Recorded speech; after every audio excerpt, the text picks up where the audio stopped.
salariés, entrepreneurs, expatriés de tous les pays, bonjour.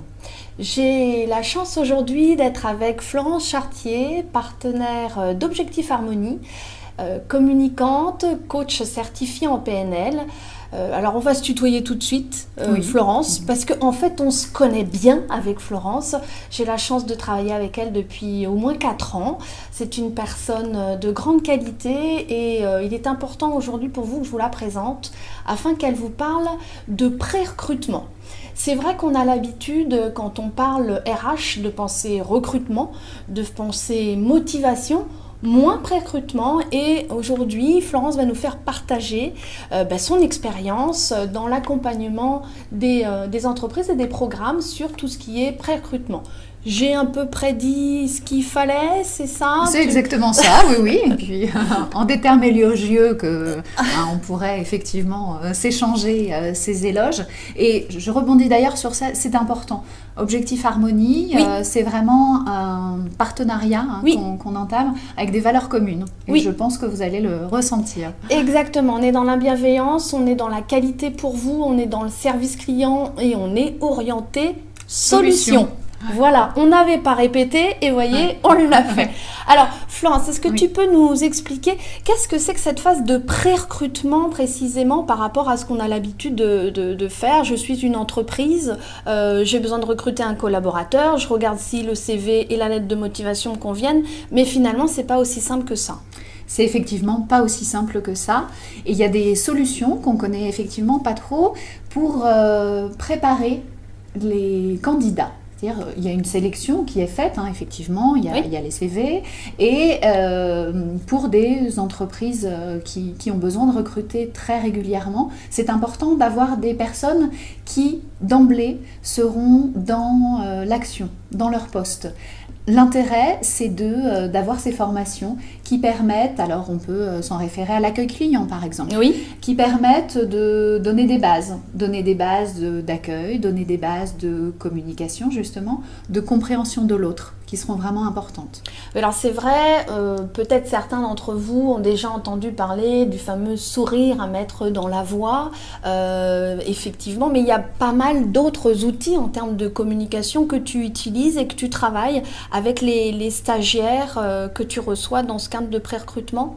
Oui, j'utilise effectivement essentiellement, vous l'avez entendu, la PNL, programmation neurolinguistique, qui permet justement de se programmer. Parce qu'il y a, vous le comprendrez bien, il y a vraiment la tâche que l'on attend du collaborateur, où son supérieur, son manager va pouvoir lui expliquer en quoi consiste son travail. Et puis après, il y a aussi le savoir-être. C'est pas j'ai à accueillir, ok, mais accueillir comment? J'ai à communiquer, mais communiquer comment? Voilà, donc tu parlais d'écoute, tu parlais de comprendre l'autre. C'est pas toujours simple parce qu'on ne fonctionne pas tous de la même manière. Oui, et c'est apprendre à découvrir l'autre, c'est apprendre. Donc c'est enrichissant pour le futur salarié, parce que ça reste un pré-recrutement, et puis c'est à lui après de faire valoir justement les qualités qu'il a su développer. Et c'est intéressant de s'ouvrir donc au plan professionnel et tant mieux aussi au plan personnel. Alors parfois on a des collaborateurs qui nous disent oui mais alors moi je vais comprendre l'autre mais lui il fait pas l'effort de me comprendre moi, donc effectivement pourquoi je ferais plus d'efforts?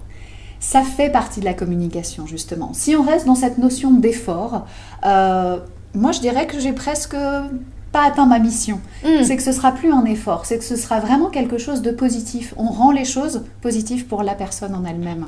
Et c'est ça qui est intéressant. Et du coup, c'est acquis. C'est pas une façon de faire justement, c'est vraiment une façon d'être. D'accord, donc si je comprends bien, finalement, en comprenant l'autre, c'est bon pour moi. Exactement. D'accord. Du coup, est-ce qu'on peut dire que les programmes de pré-recrutement, c'est plutôt pour des personnes qu'on doit mettre sur le marché du travail qui n'auraient pas eu la possibilité d'avoir beaucoup de diplômes? À qui ça s'adresse? À qui ça s'adresse? Oui, il y a cette partie-là où les personnes n'ont pas forcément de diplôme, mais on est sur des compétences, oui, à acquérir. Et puis on est aussi sur une population un petit peu différente qui a envie aussi de pouvoir s'adapter, au milieu du travail, qui évolue sans cesse.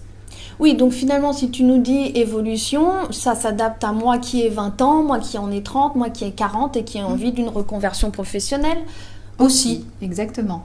D'accord, bon. J'espère que c'était clair pour vous. En tous les cas, merci beaucoup Florence pour cet éclairage. Et puis, n'hésitez pas si vous avez des questions sur le pré-recrutement, le recrutement ou encore la motivation de vos équipes. Nous sommes à votre disposition. conseil@objectifharmonie.com ou 09 83 44 21 84. Au plaisir. Au revoir Florence. Au revoir Delphine.